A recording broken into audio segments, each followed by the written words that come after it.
Welcome to Behavioral Grooves. My name is Kurt Nelson. And I'm Tim Houlihan.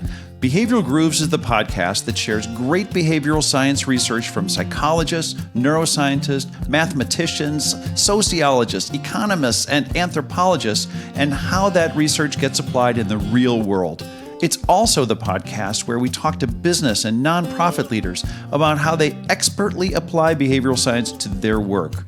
Our episodes offer fresh ideas on how their application of behavioral science can improve your work and life. And let's not forget that we also talk to accidental behavioral scientists. Oh, yeah. You know, the folks who are applying all the theory without having specific knowledge of the science itself. These can be some of the best conversations we have because they're figuring out cool ways to change the world with things like nudges and choice architecture without even knowing it. And they're doing it because it works. And lastly, we end each of our podcasts with a grooving session where we help make our guest comments relevant and actionable to you, our listeners. But wait! There's more! No! Yes, we invite each of our guests to talk about music. You invite each of our guests to talk about music. Okay, but everyone has some sort of musical story to tell, and we get unique insights into the world of our guests through a conversation about music. How true. You could say that Behavioral Grooves is sort of the Why We Do What We Do podcast set to the soundtrack of our guest playlists, right? I'd say that's just downright romantic. Oh, I wasn't intending it to be romantic, but maybe it's true. So, Tim, this may seem like a random question, but just hang with me here. All right. You live in Minnesota where we have lots of snow every winter and we have some hills. Yeah. But you're not a big skier. So what the hell is up with that? Well, I grew up some 500 miles south of here, right? In an area with lots of hills, but no snow. And skiing just wasn't on the radar for me. I learned to ski when I was in college, and I enjoyed it for the solitude and the beauty of the mountains, but my control was never very good, and, I always felt like it was a bit risky. Not risky, okay. Now you, Kurt, you are a serious skier, and I know that you guys regularly take family ski vacations out west. What got you hooked? So I learned when I was younger, but I think that for me, there's something about going down that hill and getting that speed and just having that feeling of carving on the mountain going back and forth. And I've had some experiences where it just feels like you're floating and it's just this amazing thing. Plus, as you said, the scenery is just unimaginable and is just wonderfully and beautiful. And, I like the cold too. So there we go. Okay, that's weird though. Yeah, well, and I think that the reason we're talking about skiing is because our guest is an avid skier who applies behavioral science to some of his training sessions. Chris Brown is a certified ski guide, a single pitch instructor, and an apprentice rock and alpine guide. Most importantly, we talked to Chris about how he trains people to be safe when they're skiing in remote alpine environments. In the United States, we call it backcountry skiing, and in Europe, it's called off-piste skiing. That just sounds downright angry there, partner. It's just French. Okay. And it's about skiing in areas where the snow is not compacted or groomed. Big powder. And that means that it could be risky, and skiers may encounter avalanches. So off-piste skiing requires avalanche training. Well, I've learned something new today. And there's more. Okay. Chris's teaching approach has gone well beyond just covering the snow conditions and the weather. He applies behavioral science to his training to make the students aware of certain human biases and heuristics. Being aware of their biases can help them make better decisions that will keep them safe while still enjoying the thrill of their adventure. Yeah, decisions in off-piste alpine environments. Okay, you just had to say that, didn't you? I did. Are very high stakes, and Chris shared his own challenges when we talked. We also want to note, this is important, that we learned about Chris through our friend and colleague, Ben Granlund, and we are grateful to Ben for his recommendation.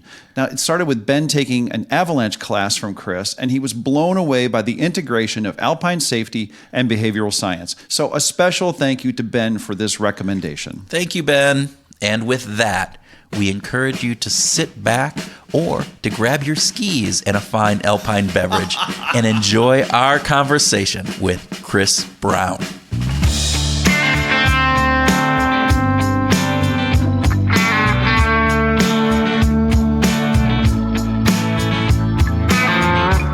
Chris Brown, welcome to the Behavioral Grooves podcast. How are you guys doing today? Thanks for having me.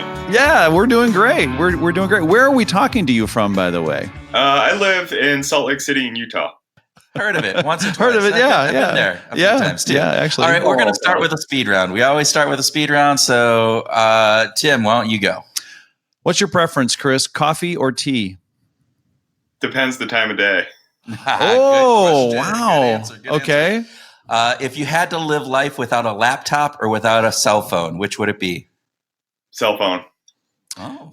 Prefer to live the rest of your life in cold weather or warm weather? Cold weather as long as there's skiing. Oh, okay. I like the caveat there. Yeah, I would agree with that. All right. Groom trail or wild backcountry? Wild backcountry. Yeah, okay. Which leads us into kind of what you do and how we found out about you. So Ben Granlund, who is works with me, is my partner and just doing all the crazy stuff that we do at the Lantern Group, is a avid downhill skier and an outdoor enthusiast. He took a class from you on avalanche safety. So tell our listeners a little bit about what you do and your background with avalanche safety. And then we'll get into how that relates back into behavioral science. But a little bit of that background first, Chris. Okay, so one of the hats I wear is in the avalanche education industry, and it's a growing industry as more people become involved and interested in backcountry skiing. So the American format, as of now, as of a few years ago, is a series of courses, and they're geared towards recreational backcountry skiers, which the majority of us are, or towards professional snow science technicians, people that are doing avalanche control work at ski resorts for DOT for highway work, guiding operations. So that's kind of the two veins that came a little bit from Canada, from what I've understood. And I work as a avalanche educator. So what Ben took was a level 1 recreational avalanche class. And that's kind of the introduction to getting into the backcountry on your own. And I also work in the snow world as a ski guide and do some snow safety work, observation work, and help with a forecasting team at some guiding operations. All right. So I'm sure our listeners are sitting here going, okay, this is Behavioral Grooves. What the hell does that have to do with behavioral science? So what was very fascinating, Ben came back from this and he was super excited. And he talked about this. He said, I was going into this thinking that I was going to be learning about, snow conditions and weather patterns. But there's a third factor that's involved. Do you want to talk a little bit about that and kind of how that got implemented into this world?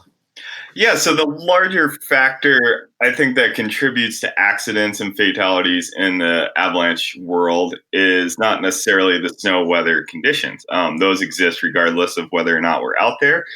And it's mostly the decisions that we make that put us in harm's way. And unfortunately, sometimes this isn't very obvious, but we're making decisions that could potentially kill us or harm us when we're skiing in the backcountry, and especially in an activity that's so enjoyable that many of us indulge in for recreation and pleasure. It's hard to imagine that there could be consequences so high. And so kind of getting in the human psyche a little bit, or your own psyche at the very least, I think is probably more important than the snow science part of it, especially considering the snow science part is always, there's kind of quite a few question marks out there. We're not able to gather the vast amount of data that we'd like to have all the time. And then aggregating that data and taking and making it useful for the common person is very complicated. So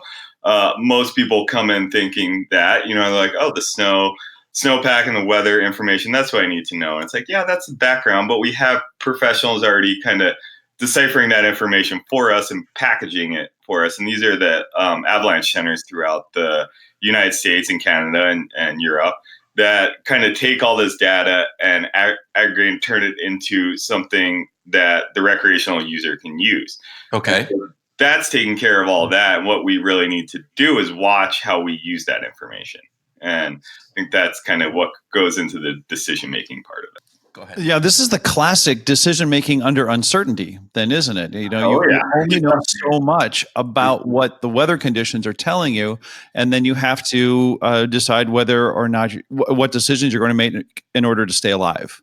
Yep. Yeah, totally. And I think with that, all those uncertain factors, that should get played into, and that's something that when I start talking about margins, like the more uncertain you are, the larger your margin should be to accommodate for that uncertainty.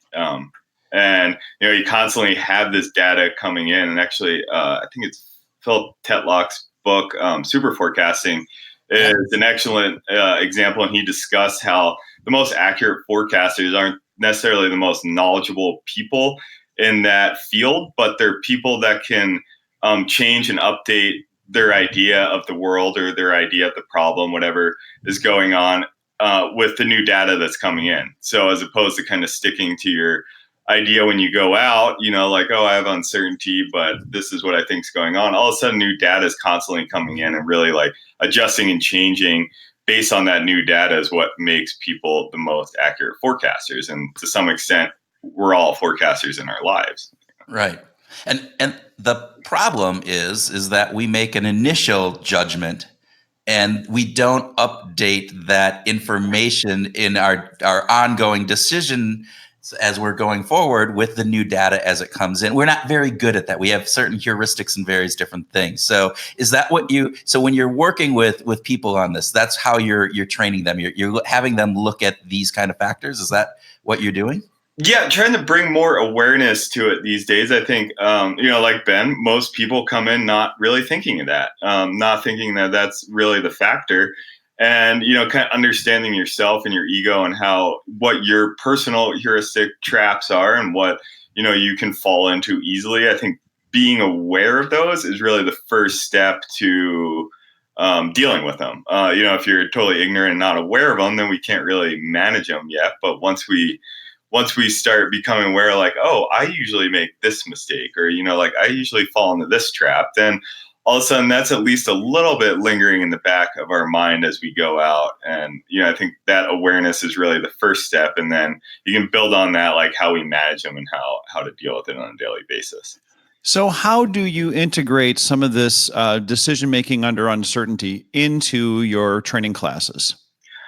Now there's started to be like checklists kind of developed that can help us. And this came out of initially kind of the airline industry, with these checklists kind of bring this stuff to the forefront. And that's kind of what the Ian McCammon acronym FACETS is. It's just a facet is an angular snow crystal that can usually be a weak layer in our snowpack. So it kind of played into the whole like snow science thing, bringing awareness to some of the common human factors that we fall into. And I think for everyone, there's a different way to deal with them and manage them.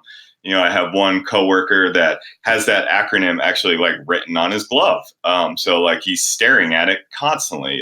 He also has like another acronym written on his other glove. And so there's kind of many different ways to deal with it, I think, so you don't fall into these traps. And it's kind of a personal basis. And I think that's like maybe one of the more difficult things is identifying them and then choosing a way to deal with it.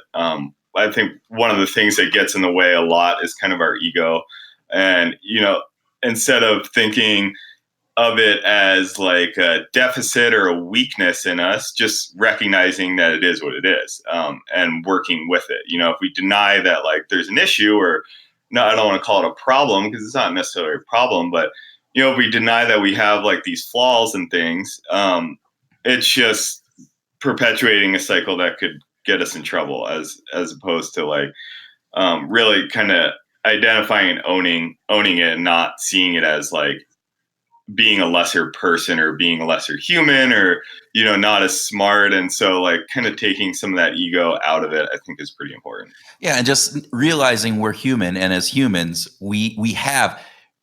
Ben came into this with a really strong behavioral science background, and yet we know that just knowing this stuff isn't always, enough for us to actually understand how it impacts us, and we really have to make it tangible. We have to make it something that we work with and out there. So just on facets, right? I want to go into into that because it's very cool. So it's an acronym. So it's familiarity, right? Acceptance, consistency, expert halo, first tracks, and then social facilitation. Is that did I get that right? Yep. Yeah. All right. So do you want to go into it? We don't have to go into all of those, but let's peel away some of the layers on some of those. Talking about like familiarity. How does that impact somebody who's going out on the snow? All right, well, wouldn't familiarity be good? So it can be good and bad. The downside of it, or the human trap side of it, is becoming so familiar with an area that you start becoming complacent with what's around. And this happens to regular users of a certain area, to like higher end professionals. You kind of find this actually a lot of accidents happen with people that are like well trained and fairly knowledgeable. And so going out, to this area, you go every day and you have this idea of what's going on there. You've been going there for 5, 10, 20 years, multiple days a season. And you have this idea built up in your head of this is what I'm going to encounter. Like, this is my safe spot. I've never had an accident here, never gone in an avalanche. And you're just shutting down things and putting filters in your like vision and your senses. So you're not absorbing all that data that may be coming out. And so you go out there on an unusual day and all of a sudden there's different things going on and you are ignoring them because you think you know that area. And next thing you know, there's an accident.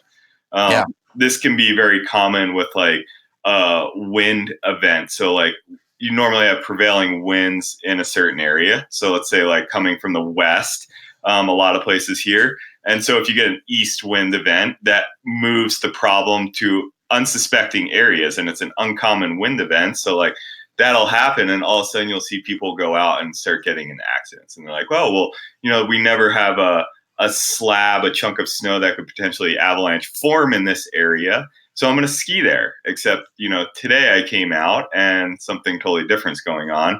And it is sitting there because the wind's changed and now it moved it to that spot where I'm normally safe.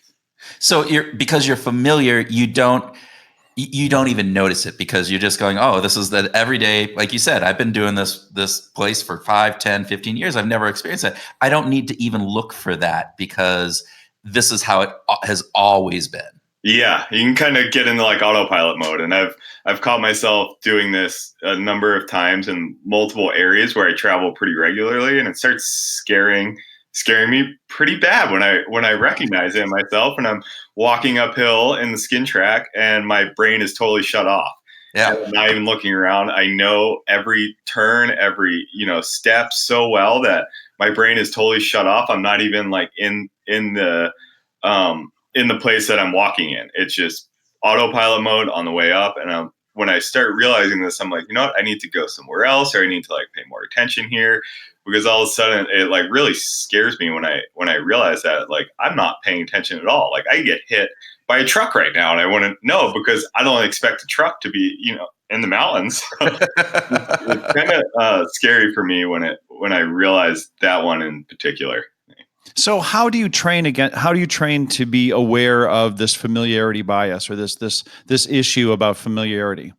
So one tool that I use for all of these, for the most part, and I try to encourage for other people to use, is try to start identifying these before you go out. And so you come up with an idea, a plan every day, or plan A, plan B, plan C. And in all those plans, be like, okay, I'm going here. So which heuristic trap could I fall into? Or, who am I skiing with today? Like, am I skiing with a beginner user friends that, all of a sudden I'm like, oh, expert halo. Like I need to watch out for that. Like everyone's just going to be diverting to me because they're, newer, or like, am I diverting to somebody else? Am I going out with like a mentor or like somebody I really look up to? Like, oh, I better watch out for the expert halo.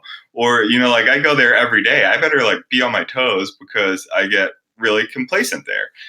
So I think identifying those in the morning, and a lot of, in general, what can help keep us safe is making as many decisions as we can and identifying these factors in like the safety of our own home. So like sitting at breakfast with coffee in the morning, as opposed to like staring at a beautiful powder slope that like all of a sudden things are influencing us. And this is a little bit of like that system 1 and system 2 thinking. Like, we need to make like as much logical decisions as we can before we even go into the field. And then because when we're out there, we're going to be making hundreds or thousands of system 1 type decisions.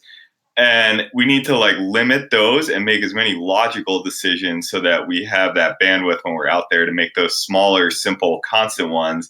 Hopefully we're not making these large life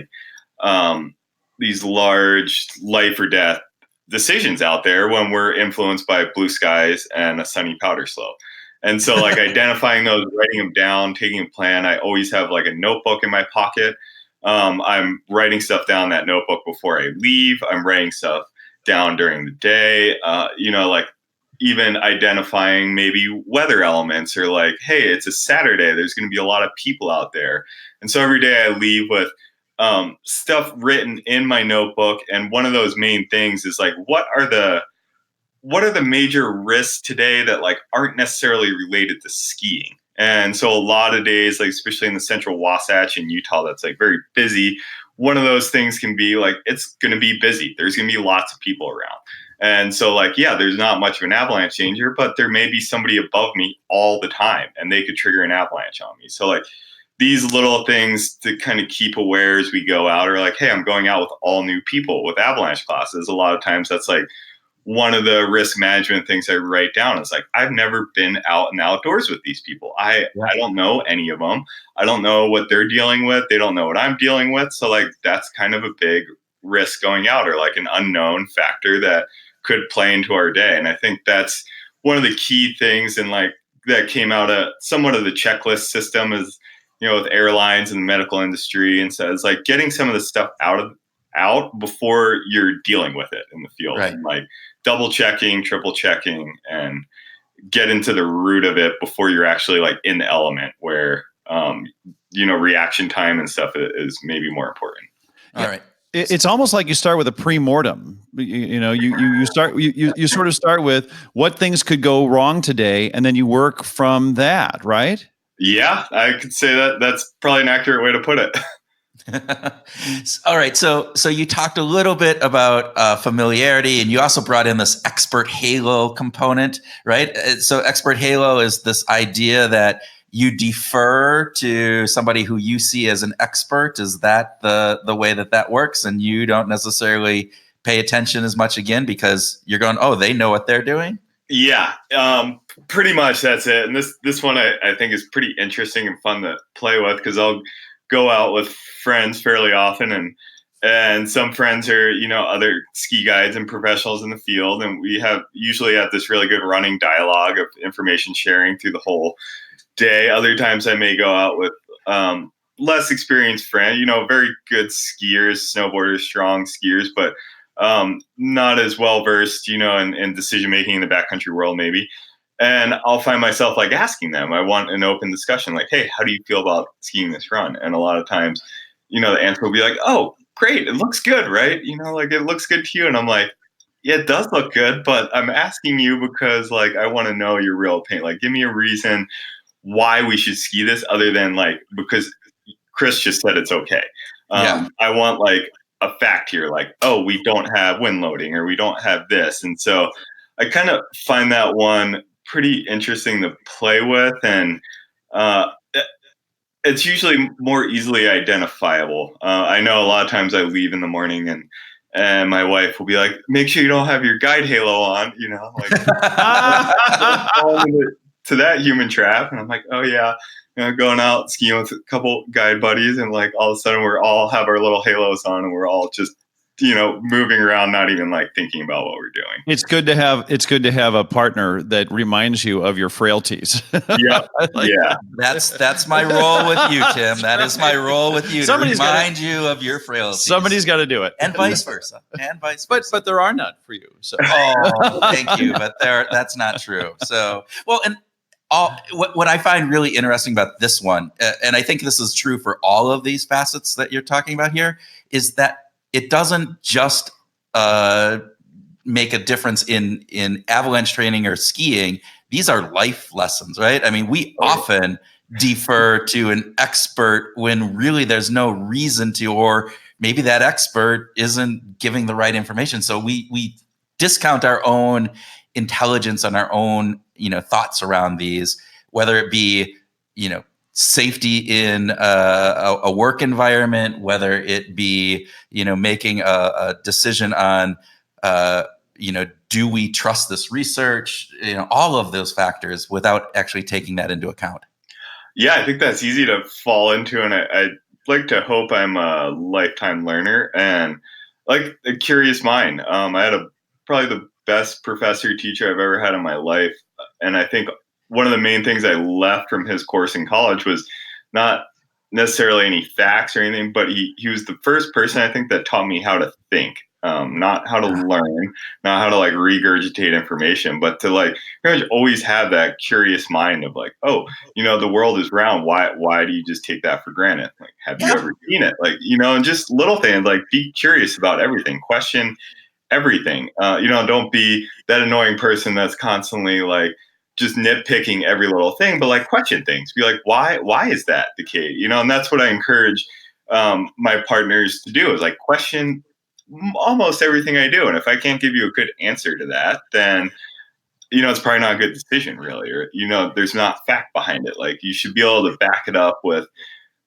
instances or facts or data or something. And I think we can easily fall into that in the world in general, especially if you just listen to the news and like that's all you're getting, is like you're getting biased information from anyone, from me, from you guys, from the news, and if you don't explore that a little bit, then you're really just only getting part of the picture ever. Yeah, I think that's so true. Chris, I wanted to go back to, you talked about ego earlier, and I think about the kind of person, and I'm thinking about people that I know who are avid skiers. I had a brother who was a avid backcountry skier and freestyle rock climber and very adventurous guy. And I tend to think of adventure not so much with ego purely, but certainly with a higher tolerance for risk and maybe an abundance of self-confidence, without overstating that. Is first of all, is that a fair stereotype to apply to the kinds of people that you're training? And if it is or isn't, I guess, then what do you do with that? Do you tailor your message in such a way that addresses a greater potential for overconfidence or or lower regard for risk?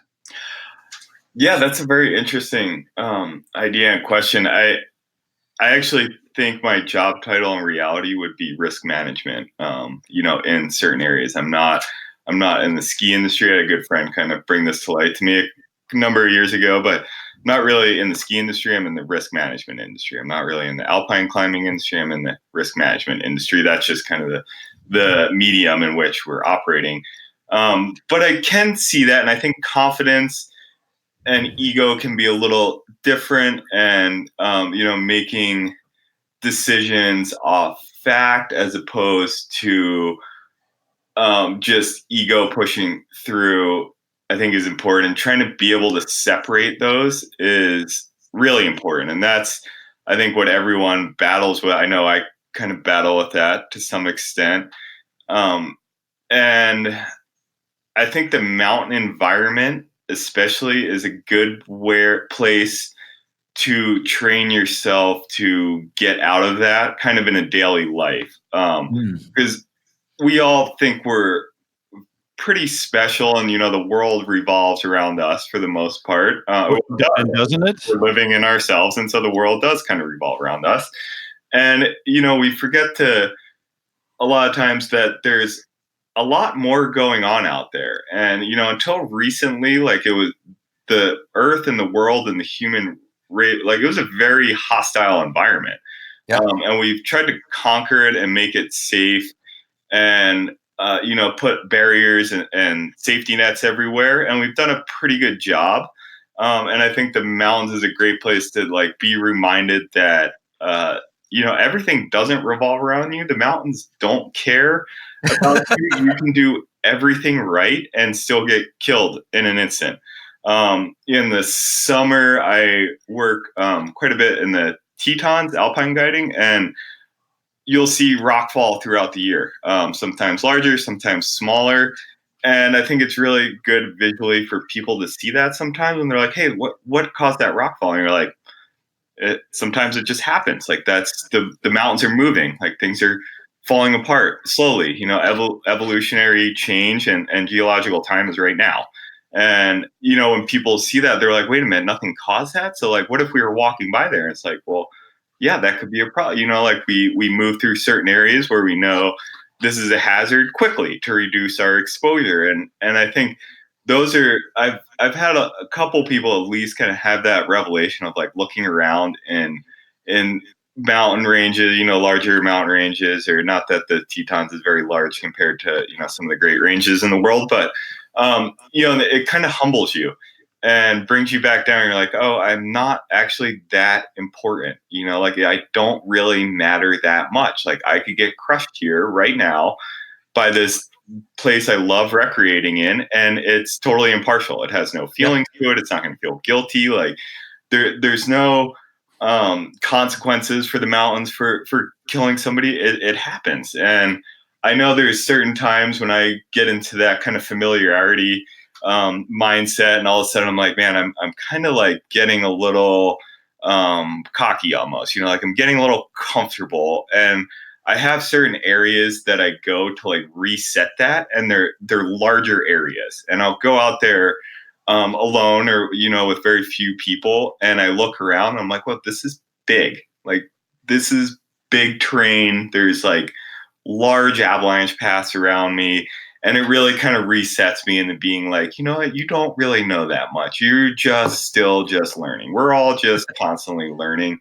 And I think in general, taking that into life is pretty important. Like it's easy to get wrapped up in the ego, and we like build it and build it and build it, and resetting and becoming humble, I think just can make you a better human in general, and like more pleasurable to be around and more tolerable maybe. But it's just a good like lifetime lesson or lifetime attribute, I think, to like just kind of stay humble. When you, especially in the mountains, I find the more confident and cocky you get is a lot of times when you get injured or killed. And I've seen people have that happen. And one of the like great kind of snow science individuals, Bruce Tremper, who lives in Utah, used to be the head of Utah Avalanche Center, and has done quite a bit of wonderful writing about avalanche science and backcountry skiing.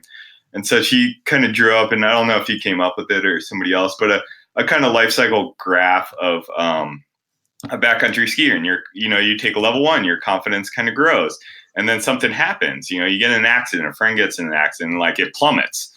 And all of a sudden you're like very unsure, you're like scared of everything. And, your risk acceptance level dropped quite a bit. And then all of a sudden nothing happens for a while, and nothing happens for a while. And you're like, oh, I'm doing this right. And then you get caught in an avalanche one day and like plummets again. You're like, I have no idea what I'm doing anymore. And like risk tolerance goes down, like, confidence goes down. You're very conservative. And a lot of times this will happen like 2 to 3 times in like a life cycle of somebody in the backcountry or more. I mean, that's just kind of a general life cycle, but I think that kind of like goes into the whole like feedback loop system that's associated with like the decision making in backcountry skiing. Yeah, I think and again, you're talking about this in this backcountry world. That happens in real life all the time too. Now, I think I might need to get into the backcountry to humble myself a little bit more. My head gets a little big, and sometimes I probably need to go out there and just experience that, because I think it's really true. But I think that life cycle of going through being overconfident and then getting a setback and then reassessing and saying how that works. I think those are really interesting. I do want to go back to facets because I think there's a couple other really good components here that I want to make sure that we touch on at least. And so two of them that I'm really interested in is acceptance, but then also first tracks. So can you talk a little bit about acceptance and then maybe get into first tracks or vice versa, however you want to handle that?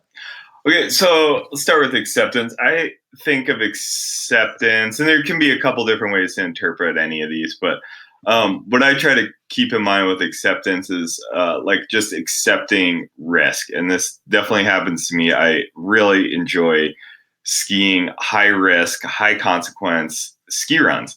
And so, when you go out, and I would call this to some extent like objective based skiing.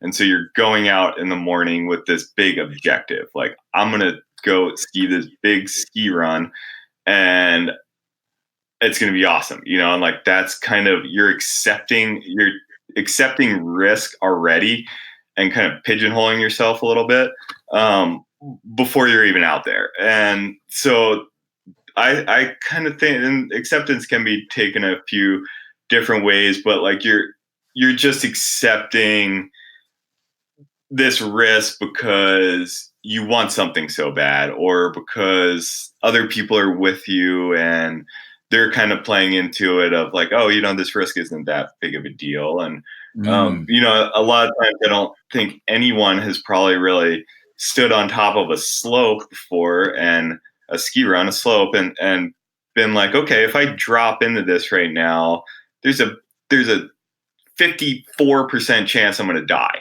or a 72% chance I'm going to die. Like they're dropping and being like, oh yeah, I'm probably going to be okay. Like the risk, yeah, it's not that big of a risk. Like it's just my daily risk tolerance, or whatever. But I think as soon as, and I encourage people to do this when you're out there, like think like, what are the real consequences, not like the perceived risk. What's the actual risk? What are the actual consequences? Is it like a broken leg, a broken arm, a blown knee, or are you going to die? Or are you going to die and like your body's never going to be found? And like when you start actually verbalizing that in your head, all of a sudden like taking a ski run that may kill you doesn't seem like that hard of a choice to make anymore. You're like, well, like if I walk across the road right now, I have a 72% chance of getting hit by a car. Well, I'm just not going to walk across the road today. Like it's, so I kind of look at that. That's how I perceive acceptance. And you can look at it pretty common day situation of like getting in the car every day. Like you get in the car every day, not everyone and not every day maybe, but you're in the car very often, and driving in a vehicle is extremely dangerous. There's like 40 to 60,000 people a year in the US, I think, that die in auto-related accidents. Like that's a pretty big risk. It's like, do you, when you actually get in your car, do you actually think about that risk, or are you just accepting it? You're like, this is what I do every day. Got to get in my car to go to work, Yeah, it is for most people, it is the riskiest time that they will have during the day is when they start their car and drive to wherever they're going and get out. It's by far, unless you're in a high risk work environment or something else, it is by far the most likely time that you will get a significant accident or hurt or killed. And it's most easily overlooked. Yeah, it's the most underrated amount of risk that we take. Well, you talked about earlier the whole thing about familiarity and going, oh, I went through this whole component and not really even realizing what was going on. Think about how many times you do that when you're driving, particularly if it's a routine. Yeah. It's my transportation into work. And if you ask somebody, what was going on that drive into work, the first time you do it, you're paying attention, right? You're a 16-year-old learning how to drive, if you're not super egotistical and overconfident, it's a lot of concentration. A few years into it, it goes away, and you're just driving along, and wow, that I didn't even notice that was all thing was going on the side here, because I'm just in my routine, into my habit. And yeah, it can be, as you said, this really dangerous thing. And I think we overlook those times, like you were saying. nobody would go into and say, I'm going to cross this busy freeway, and I think there's a 72% chance that I'm going to get hit. But because there's this idea that we've already accepted, and this is going to be this great, trip down the mountain that I'm going to do, or I need to get to work and I need to just do this, that we don't accurately assess the risks that are involved. Yeah, absolutely. I know Annie Duke, sorry to keep pontificating on. So we've interviewed Annie Duke a couple times now, and she's the author of Thinking in Bets. And she talks about actually in our decision making, we don't do a really good job of evaluating the probability of things. And by actually really making a concerted effort to say, yes, this decision, I think I'm going to be right 78% of the time or 84% of the time, but really putting a number to that, and not just an arbitrary number, but thinking about it is really important to us in making good decisions, but also then going back and evaluating and saying, I thought that was a 78% chance of being right. I was wrong. Why? What happened? And then readjusting, coming back into your component earlier, Chris, talking about, we have to constantly go back and assess our decisions and assess the information that we have at hand and bring that into our decision-making component. It's a Bayesian kind of thing. So absolutely.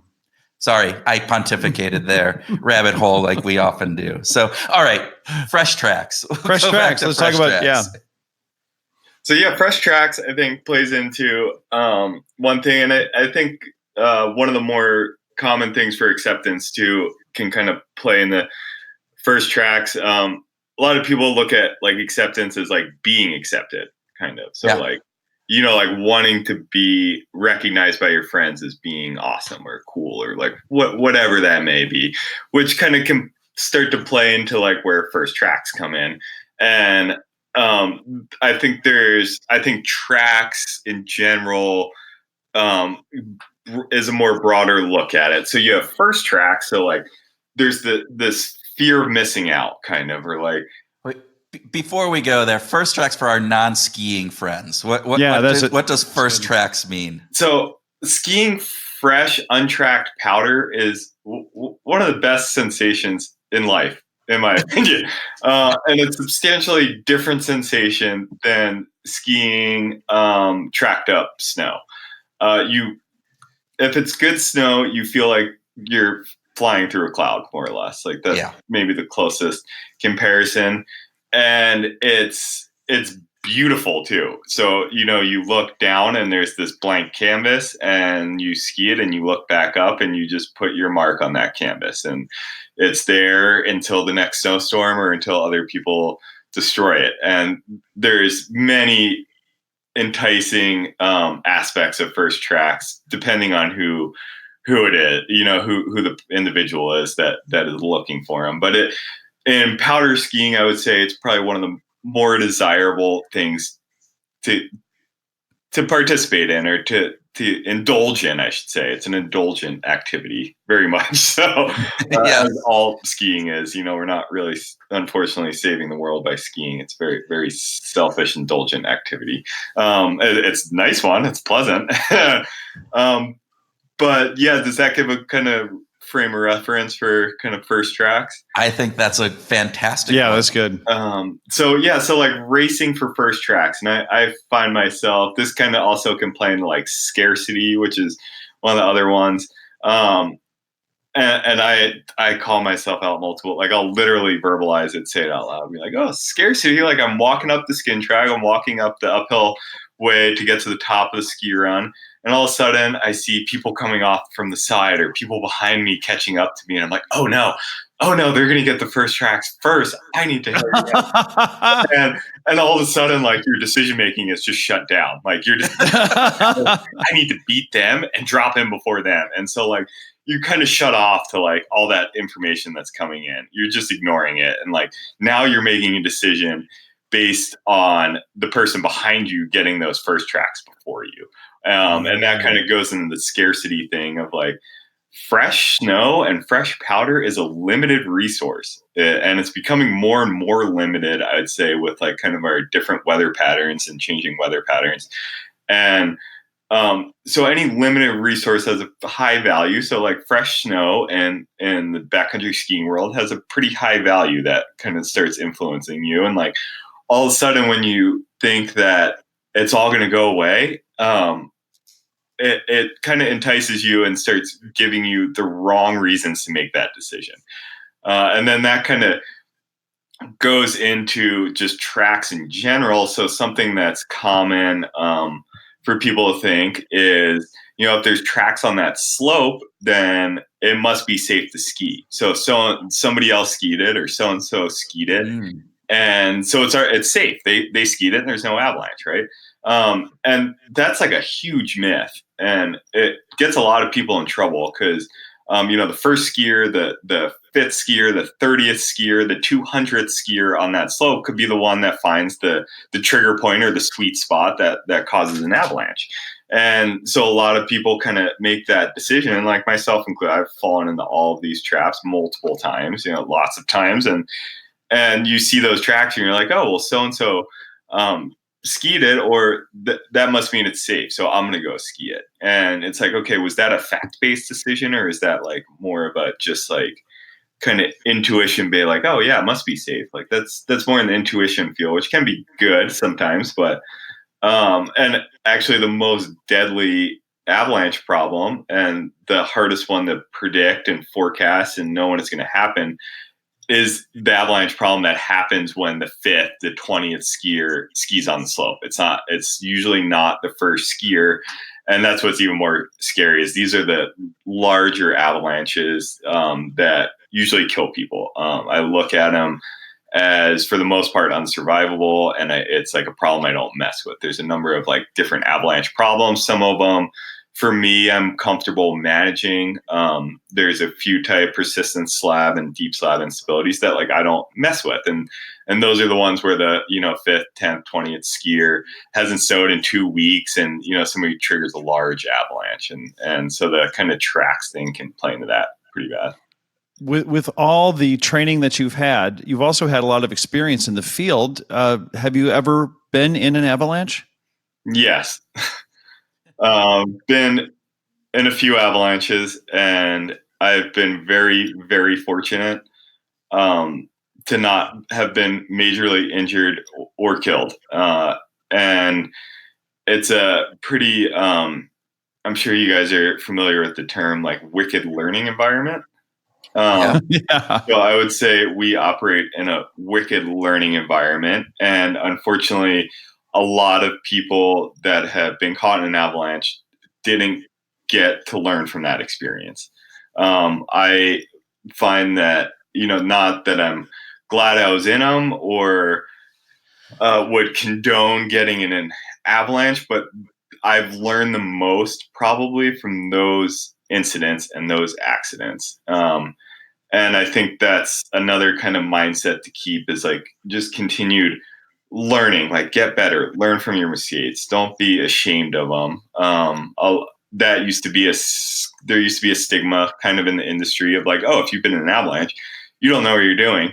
And there's the shaming and like, you wouldn't talk about it. We wouldn't discuss it. And more that's really trying to get dispersed. And we want to talk about these things first with people that are surviving, luckily. Like, let's learn from what happened. Like, you're not a bad person again. You didn't like mess up. Like, this happens. I've talked to some friends after avalanche incidents that they've been caught in, and you're pretty emotional, wrapped up, and like you're like, I'm an idiot sometimes. It's like, well, no, like you just didn't get lucky. Like, and I think a lot of what happens skiing in the backcountry, unfortunately, is we are getting lucky. It's almost a game of Russian roulette.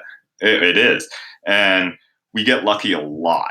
And if we don't identify that or recognize it, then it can be toxic. And when you don't get lucky, when you get unlucky, or when you get caught in an avalanche, it's very, very apparent that there is a mistake made. And so you don't have to decipher it as much. It's like, okay, I made a mistake. What led into it? So they're great learning opportunities.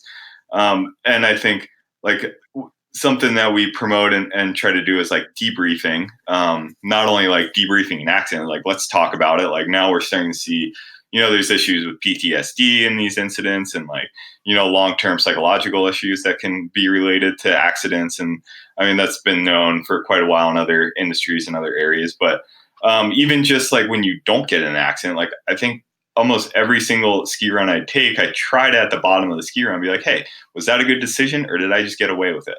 And I get away with it pretty, not often, but like more than I'd like to admit, probably. So you do a post assessment of your runs and try to look at those to say the decisions I made up there, were they good or were they not good? And yes, I got it down and I got down safely, but now I'm thinking back on this and, yeah, they were really good decisions. Or, wow, I just, you know what? I probably pushed the limit there and I got lucky this time. Is that what you do on a regular basis? Yeah, I try to do that every single ski run. I encourage people, like especially in avalanche classes, to do that. Like at the end of the day, talk to your partners, and like it's good, I think, to include your other partners because they may have saw something that you didn't. So like I may be like, oh yeah, I made a great decision, and they're looking at like you triggered an avalanche that you didn't even see. It just didn't happen to like, hit you. And then the learning can really start. So, when I get to the bottom, I'm like, no, I kind of got away with that. It's like, okay, why did I get away with it? What were the mistakes? And let's try not to make them again in the future. And what went into that decision to do that I either missed or I was so focused on whatever it was that I didn't look and see what the other aspects were. And again, you're talking about this in a skiing context. Yeah. But this is much broader than that. This is a component we can look at this in our everyday lives. And again, going back to, Annie and talking about looking back at your decisions and saying, hey, we made this decision, particularly as you think about business or other facets where we make a decision, we go and we do it, and then we look back at the results. And oftentimes we get lucky and we're successful, but it wasn't because we necessarily made the right decisions. It is literally because we got lucky. And if we don't realize that, we think that we're smarter than we are. We think that we're better than we are. And the next time we do it, we're maybe not going to get so lucky. And that, I think, is similar to what you're saying here. Yeah, and I think all this kind of like intertwines and plays into the ego to some extent too, because it just keeps building that, building and building and building, maybe building that on false pretenses, which is really dangerous. And another thing that's a problem kind of is like, the less knowledge we have, whether that be through our experience in training or just, what we know from today, we might not be able to accurately recognize a mistake that we made even. So, like an example, like I get to the bottom of a ski run and I think about it really hard and I'm like, oh yeah, that was a good decision. Like I made a good decision. It didn't avalanche, like it felt good, everything went well, like, this factor is in play, this factor is in play, and it all worked out. And then you turn around and you see somebody ski into it and triggers an avalanche. I'm like, okay, well, let's go investigate what happened. Let's go see what happened. And like, oh wow, there's, this weak layer that I didn't even know existed in this snowpack that caused that avalanche. Like that was bad information gathering on my part, or that's just a gap in my knowledge that if that second person hadn't dropped in and caused an avalanche and go up and investigate it, I would have never have known. So there's a lot of times you're even when you think you're doing a good job, you may not be. And so I try to be like hypercritical of myself a lot, and like some close calls maybe I've had, I'm pretty hard on I think about it a lot and it kind of sticks with me for a while. And it's really frustrating. And I think it kind of falls into my personality, like ADD, OCD type, thinking of like, I just keep repeating it. But Ruminating over it. Yes. well, hopefully if I'm hard on myself, like maybe I'll learn actually, because that, identifying is the first step, but then like learning, continuing on is the other thing. And the whole like feedback loop, wicked learning environment aspect of the snow world is kind of scary, like when we make a bad decision and almost kill ourselves, we don't like get burned like when we touch the stove. Like we may get the opposite. And this is actually something I read. Lawrence Gonzalez, I think, Deep Survival book, and he actually starts going into like the chemical makeup, and some of this decision making. And unfortunately, with skiing, I see it as can be pretty toxic because we made that bad decision. We got away with it. We don't know it. We just got an amazing ski run. And so our body is flooded with like endorphins and serotonin and like adrenaline, and those feel good to us. And so now we're building a chemical dependency on potential fatal behavior. And when you think of this like a little more objectively, it's not very much different than a drug addict or using drugs. Like, you use a drug and it makes you feel good, and so you continue doing it while it's killing you. Yeah. And so it's like, in my mind, very similar to that. It's like, that's very dangerous. You're actually rewiring your brain chemistry to some extent to make bad decisions. And that's like terrifying in the long run. And like really trying to break that cycle, I think we're all trying to figure out still as humans. Yeah. Danny Kahneman talks about, he's really open after receiving the Nobel Prize. He still says, there's a lot of things that I just can't overcome in my own decision making. I have to, the heuristics and biases that I have are still there. And sometimes the only way I can overcome them is with good data. Mm-hmm. And as you're referring to, you have good data, make decisions in a cool state rather than a hot state, and rely on your system too. And hopefully you'll make better decisions. Yep. Yeah. So Chris, before we started talking, you talked about how, doing this and kind of researching into this has not only affected how you go about skiing and the training that you do, but also your life. And you want to talk a little bit about, how this has really impacted you on a larger scale?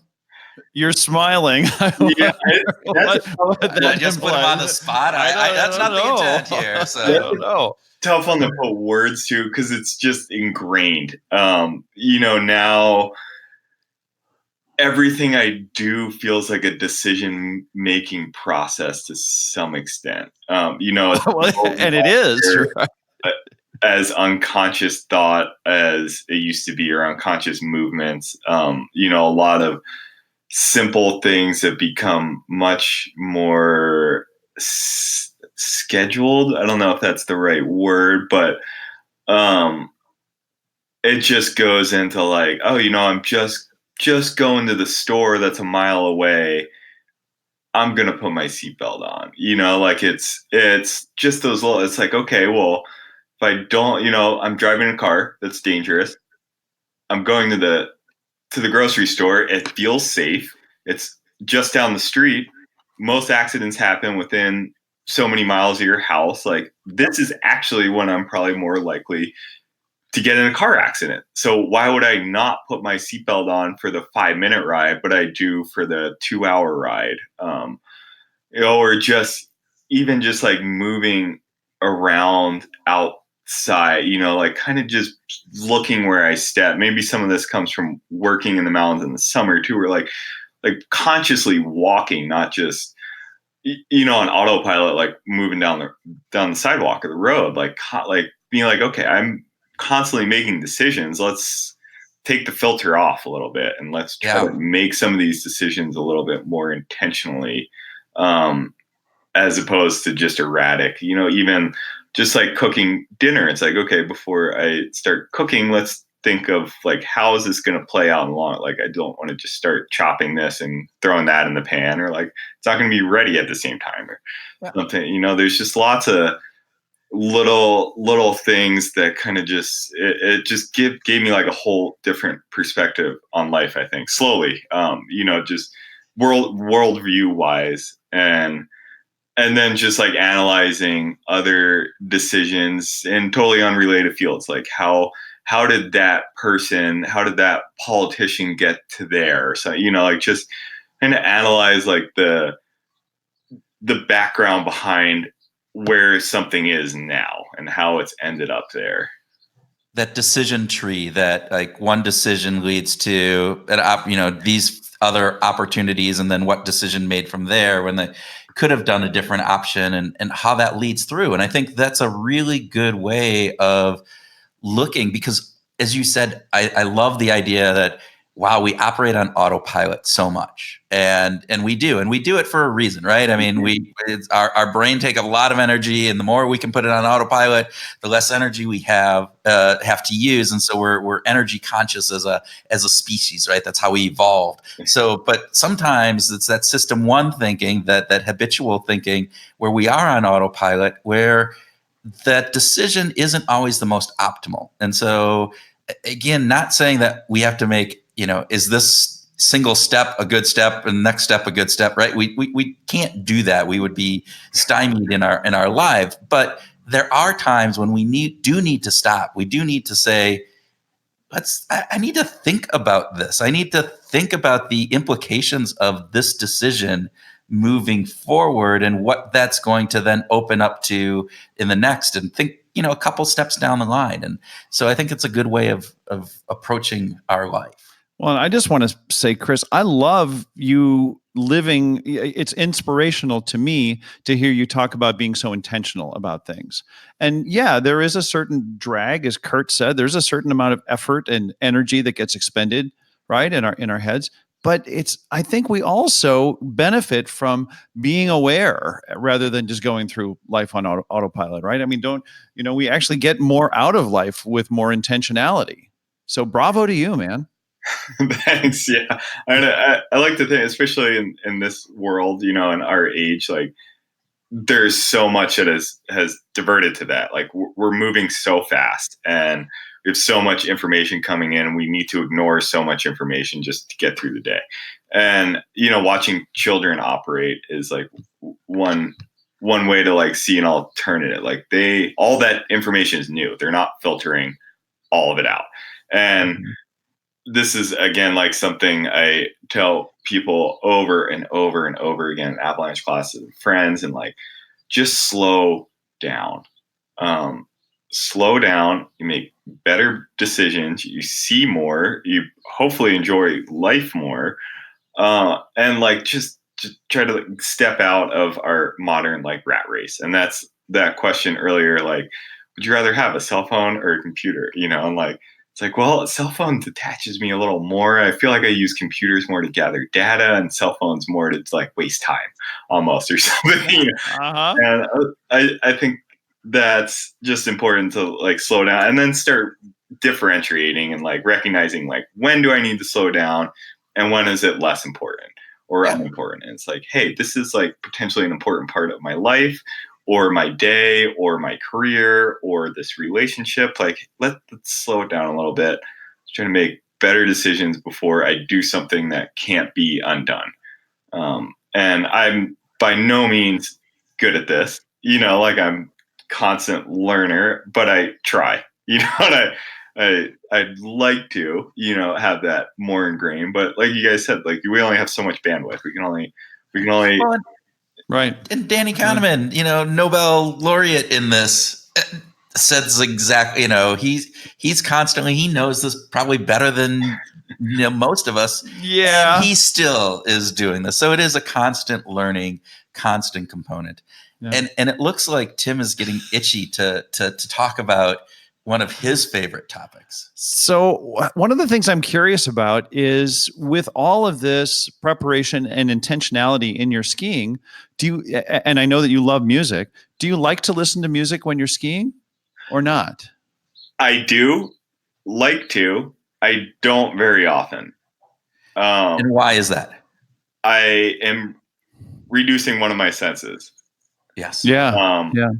I love music, and every once in a while I indulge in that while I'm skiing, I'd say. Or more walking uphill, but I'm missing one of my senses when I do that, and that concerns me some. And not that I don't do it or don't do. I mean, some people, that's their program. Like if you're skiing in a low risk area, like maybe that's totally reasonable. I'm like, who should I be to say what's right or wrong? And like, I love skiing music. I just don't do it very often because, sound is one of my senses that I need to keep gathering that information. And that's really pretty much the only reason that I don't as often as I'd like. Yeah. So when do you listen to music? All the time. Otherwise, I like to put music on in the morning if I remember, and I'm not, to like shut down before I have my coffee, when I get home. My life is better when there's music playing, I think. And what's on your playlist these days? Everything. I like almost every type of music. I'm not a huge fan of electronically created music to some extent. I really like instruments. I used to play the drums when I was younger, not so much anymore. I actually just got my drum set back, but I haven't used it. But I really love jazz, funk, and old hip. I don't want to say old hip hop. It's old now, but like older hip hop from the 90s, early 2000s. That's, when I was growing up to some extent. And reggae. I like those three the most, but I listen to almost everything. Lately, I've been listening to a lot of classical music on the radio because I find when I'm driving, it reduces my stress level and keeps my road rage down. It's very you're driving, and I do enjoy classical music. Like any type of music that takes skill to create, I'm a huge fan of. Like, I mean, and whether that's like death metal, which I also listen to sometimes, or whether that's classical music, which oddly enough, those are closer than you think in some ways. I have quite a few friends that have bands and are very musically active. One of my good buddies has like 20 or 30 guitars and 10 basses, and used to have almost like a recording studio to some extent in his upstairs bedroom in Seattle. And like I just love music, especially instrument created music, whether it's jazz, rap, like whatever. It's like it all. So what artists top your list, whether it's across jazz or funk or old style hip hop or reggae or even classical? I mean that's a diverse palette right there. But what artists are there? Any artists that really inspire you, or somebody that just really gets you grounded or gets you excited or really engages you? Reggae, I really like Steel Pulse, like kind of old, some of the older reggae from the 70s, 60s, 70s. Hip hop, I'm like really big fan of Wu-Tang Clan, who I've done. They're a little bit deeper than they may seem to the outside. They actually have there's a really good book by one of the members called The Tao of Wu. And they were a little bit more intellectual than a lot of people probably give them credit for. Big chess players, like very into like kind of some Islam ideas from my perception. Maybe I'm wrong. And yeah, I really like then like a lot of the stuff that came out of that era, the 90s and the 80s. So they're creating beats, and then there's kind of this crossover with a guy named an artist named Madlib that has a lot of different projects, and like one of his projects is kind of Blue Note stuff. Like he has hip hop background, but one of his projects is like he'll play each individual instrument and like them put them together and make like Blue Note. His uncle or his dad, I think, was a semi-recognizable jazz trumpet player, I think. So he has that background, and then Guru from like what used to be the group Gangstar, he's gone, and he had done a number of projects where he pulled in jazz musicians and kind of did like, them playing the actual instrument, but close to hip hop, and like I really like those type of fusion. Yeah. You like the fusion and the crossover stuff, especially? Yeah. And then going into, into like jazz and funk. I like Coltrane. It like blows my mind. He's pretty awesome. Bass heavy stuff from like Marcus Miller, Stanley Clarke, like, a bunch of like Stanley Clarke's projects. They're like different bands he's been a part of. Bella Fleck, Victor Wooten, like, getting into like more of the bluesgrass type stuff. But I listen to a lot of like Herbie Hancock, Coltrane, and like Marcus Miller, Stanley Clarke type stuff, which apparently somebody told me Stanley Clarke and Marcus Miller are like heavy jazz. They're not funk. To me, it sounds like funk. I'm not an expert. I love that. I've never heard him called funk. So I think that's great though. Yeah. I don't know. And then like one of my, couple of my friends, their band is like had some pretty heavy influence from like some of those basses from like Victor Wooten and Stanley Clarke and Marcus Miller. So they make.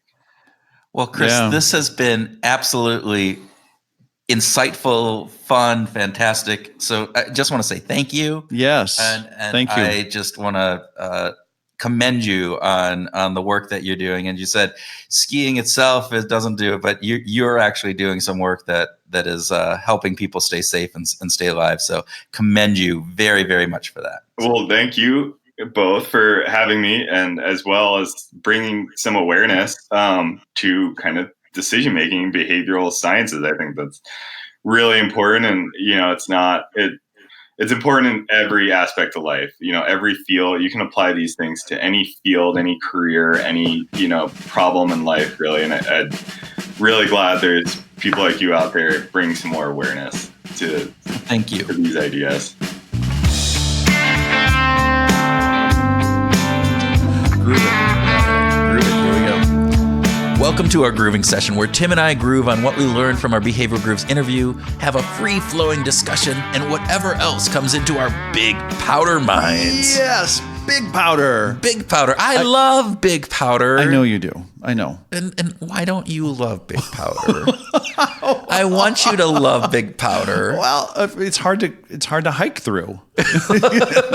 That's why you ski or snowboard through it, right? You slide through it as we talk about in the instructing things. So. It just wasn't. It just wasn't my bag, baby. It wasn't your bag. You were jamming out with all the musicians, getting all the babes when you were young. Not going on not going out on the ski. Well, all right. Well, that's okay. We all sing to a different tune, right? Yes, we do. We do. Then I enjoy it, and I love being up on the mountain. I think it's great, and the views and the crisp air, and I love all that. It is fantastic. Some of my best memories in life are from skiing and being on top of mountains or skiing down mountains, and even. Right now with my kids, it's some of the best times I've ever had with my kids, because we get to share this experience that is just so wonderful, and they love it and we love it. And, pretty soon I am going to be the worst skier in my family, because my wife already kicks my ass, right? My son this year will probably kick my butt, and my 9-year-old daughter, give her 2 years and she will be. So I will be the last person down the hill. I will be. Somebody's got to be. But that's okay. Someone's got to do it. Why not be you? Yeah, let it be me. Yeah, let it be me. All right, but let's talk about Chris. Let's talk about this episode. It was wow. Yeah, wasn't it? Mind blowing. There was some really cool stuff here. So what did you think? What was one topic, one theme that you think you want to take and dissect? We are bad at judging dangerous situations, especially when they look like fun. That was a big takeaway for me. Yeah, so that dopamine release in our brain because it's so fun. This is going to be great, and so there might be an avalanche. That's a small thing to pay for getting first tracks down this beautiful, wonderful mountain. Well, these decisions, as Chris said, they put us in harm's way. They do. And we're there in a dangerous environment to start with. Right. It's cold, it's high altitude, and it's got a lot of danger around it. And we don't do a good job of making good decisions about that all the time. Well, we don't do a good job of making decisions just in normal situations, right? I mean, I'm being actually a little bit facetious here, but also there's a bunch of reality to that. We know our human biases and the heuristics that we fall trapped to. And sometimes those are not the best decisions for our long-term outlook. Yeah, in part because they are so hugely influenced by the context in which we're making those decisions. Exactly. And so the context of having fun, or the potential of having fun, leads to a little bit of motivated reasoning, right? We can justify why we're going to do this because we're only looking at those aspects of, the fact of, wow, I can get first tracks. I can, do all of these things. And yet we don't, that inhibits us from really taking a really long look and saying, yes, we need to consider all of these other factors. Yeah, we start to glaze over the uncertainties, right? Yeah. Because we're more interested in focusing on that. How can I be the first tracks? How can that be me? Because it is a precious resource. I'm cognizant and aware of the challenges, but I think Chris said it just beautifully, where he said, the more uncertain, the larger your margins need to be. Yes, because they have to account for that uncertainty, is what he was talking about, right? And that is such a great way of putting it, right? The more uncertain we are, we need to have a larger area that we can, fall back and be safe in.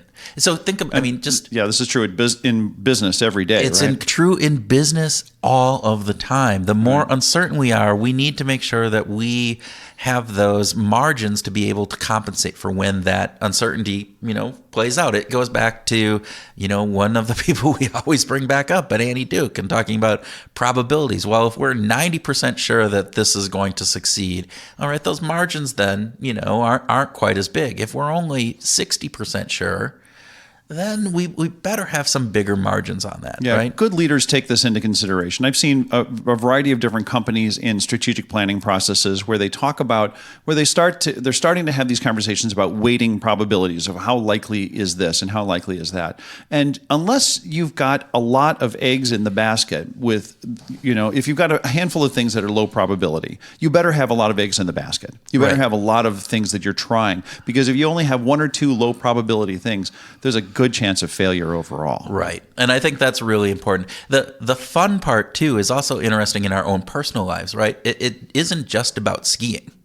This is driving the car, and you're driving fast because that's fun, right? And you're weaving in and out, and you discount the probability, of how dangerous that is. Our friend, Mr. Rod Wagner, would be all over that. Totally. But I fail. I love that driving fast feeling because I have a car that makes me enjoy that.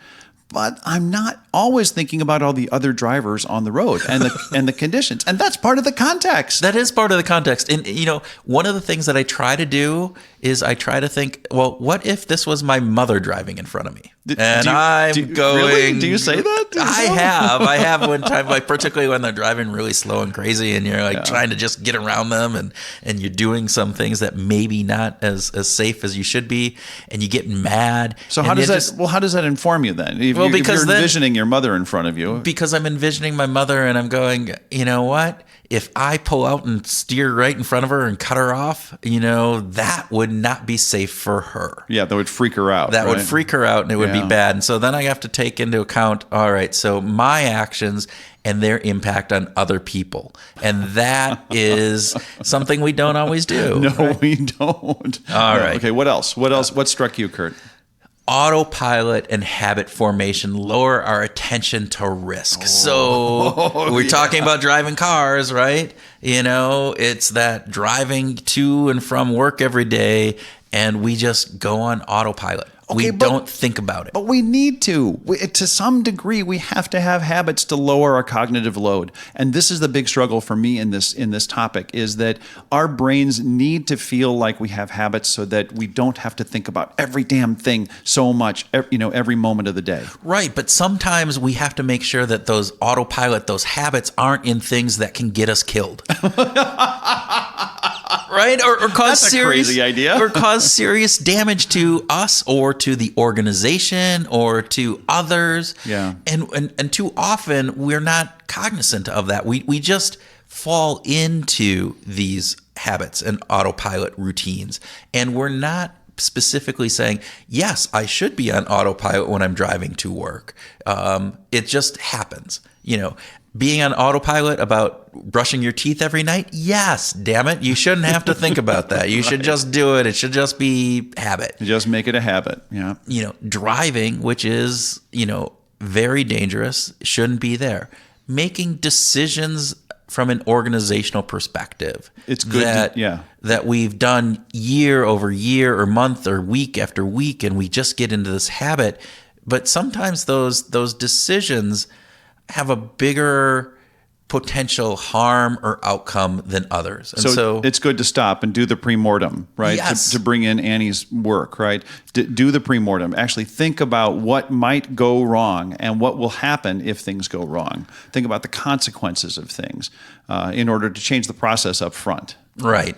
So I think that's really important. And I think organizations and leaders within organizations, we need to really hone in on what are those things that we want to routinize. Is that a word? I think it is. Routinize? Yeah. Make a routine of, right? Or make a habit of. And those that we want to actually, we need to actually stop and think about these things. And sometimes that's around safety within the work organization, right? Whether either creating safe habits inside of a company. Sometimes those safety things are actually where we have to go and actually think about it. It isn't just a routine. And sometimes it's about making strategic decisions. Sometimes it's about maybe just purchasing and the way that we go ahead and just do the same types of purchases over and over and over again.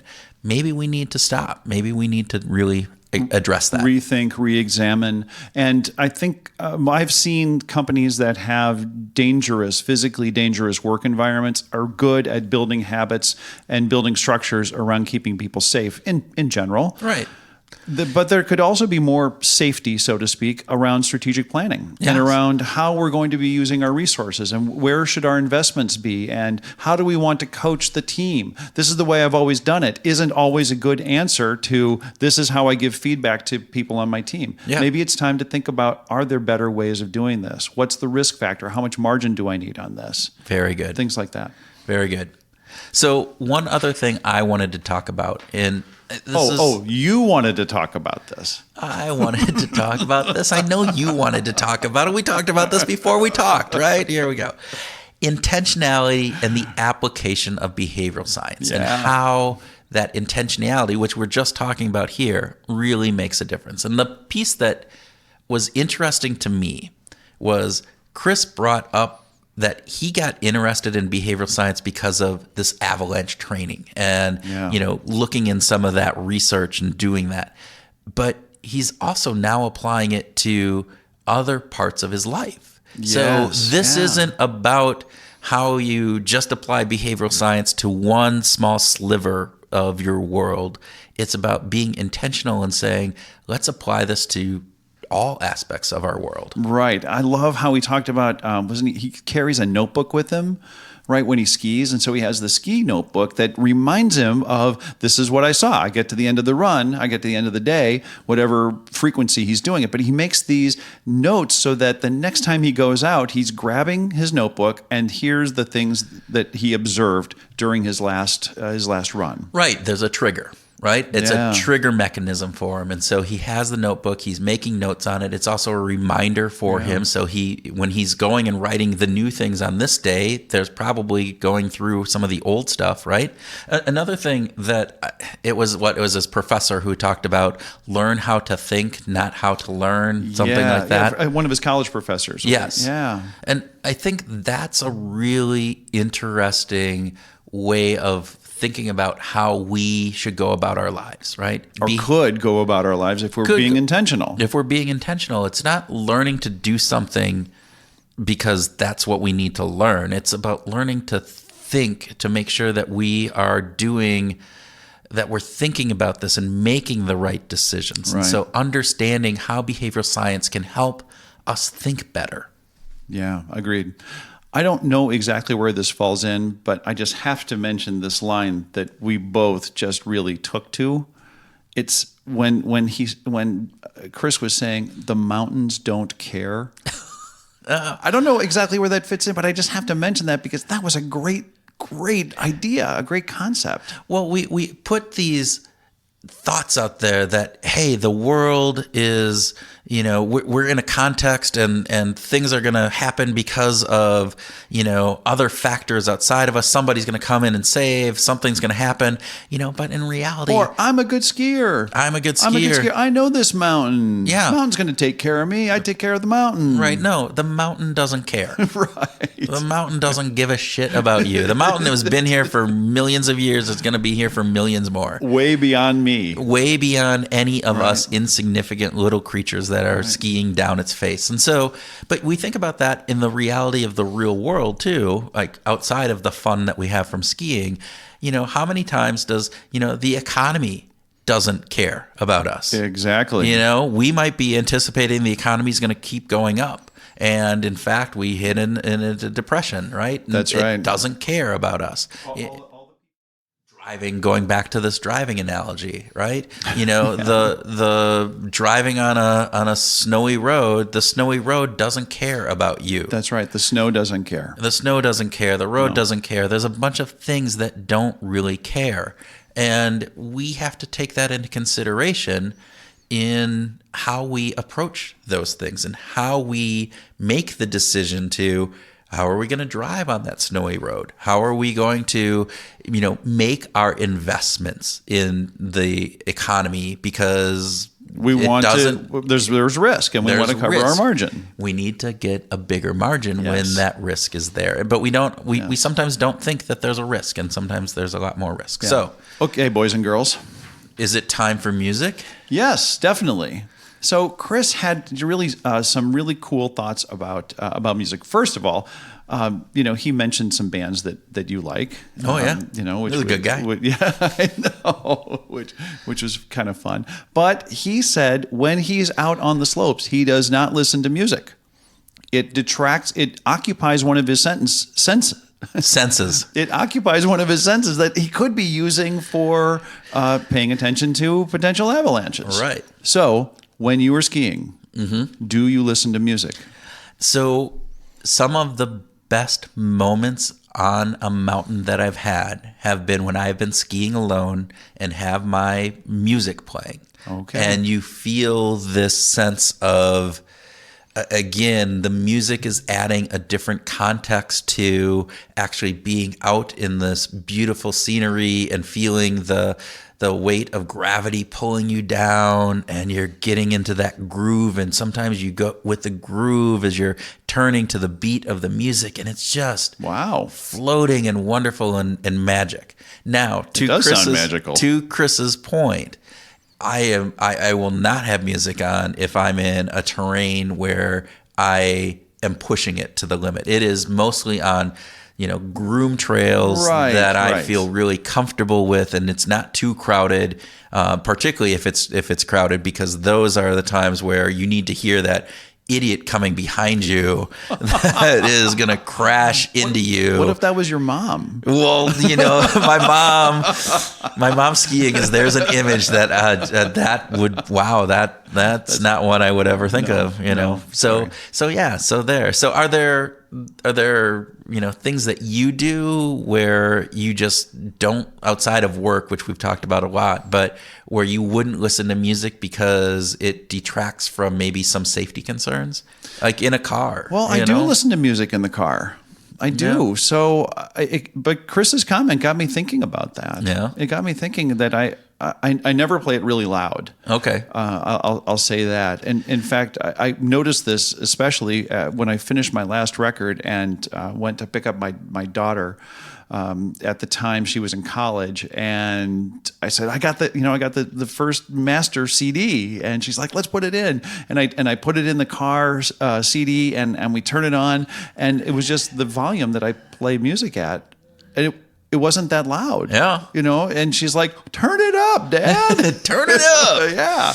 And I realized, okay, I don't listen that loud. And I think that that's maybe a good thing because I can still hear what's going on. Yeah. If it's too loud, you're too old. Isn't that what they used to say? So maybe it's just a matter of age there. You listen? That's for live music. No, that's for live music. Okay. So riding a bike. Do you listen to music when you ride a bike? No, I don't. See, I used to, and I've stopped because again, it's for me, it's a safety thing, right? Where I'm just too scared of the car on the road or other people being idiots, and so I listen to. Sometimes I pull up to a stoplight and see and can hear a motorcyclist next to me with the music coming through their helmets. Oh my gosh. So loudly. And I think, how in the world can you be safe with that? Well, because their motorcycle's so loud that everybody else hears them, so it doesn't really matter, right? That could be. All right. Hey, stay tuned because we're starting a new segment. So after the stinger, we're going to have a closing segment that we're doing, and we're starting this new. So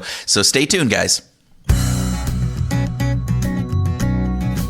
Hello, everyone. This is Kurt with a summary and groove idea for today's episode with Chris Brown. Chris's application of behavioral science in the Avalanche training course and in his life are great examples that highlight behavioral science isn't just for the classroom. It has real-world applications. There are two key takeaways from this episode. First, as humans, we do a really poor job at judging the risk of situations, particularly when there's an element of fun involved. A number of our biases and human nature get in the way of good risk assessment and can be dangerous. Taking a moment to stop, reflect, and to put in perspective can really help you be more realistic in judging the danger that you may be putting yourself or others in. Second, we tend to go on autopilot in many situations that are too familiar with us, which makes our decision-making process less attuned to the context of what's going on around us. And we are more likely to miss things that are changing, either risks that we are facing or opportunities that we should be going after. Okay, here is your groove idea for the week. What? You don't know what a groove idea is? Well, it's our new segment where we will leave you with a thought, a question, and action for you to explore over the week, and we think it will help you make a positive difference in your life. Okay, so this week's groove idea. Identify an area of your life that you are often in an autopilot mode. And don't just pick driving to work. That's too easy. It's what we talked about in the episode. Pick an idea or a place where you are on autopilot. Once you've identified that autopilot mode, work out a trigger, something that you can identify that is related to that act. That can remind you to be more aware and focused on what you are doing. Okay, that's it for this episode. But before I go, I want to let you know that Tim and I produce a monthly newsletter that you can sign up for on behavioralgrooves.com. And that newsletter highlights some of our reading suggestions, listening ideas, and of course, some fun behavioral science. It's a short read once a month that might get you thinking or trying something new. So check it out. And as always, if you like these episodes, share them with a friend, leave a review, or give us a 5-star rating. That goes a long, long way in helping us expand this community. Thanks again for listening.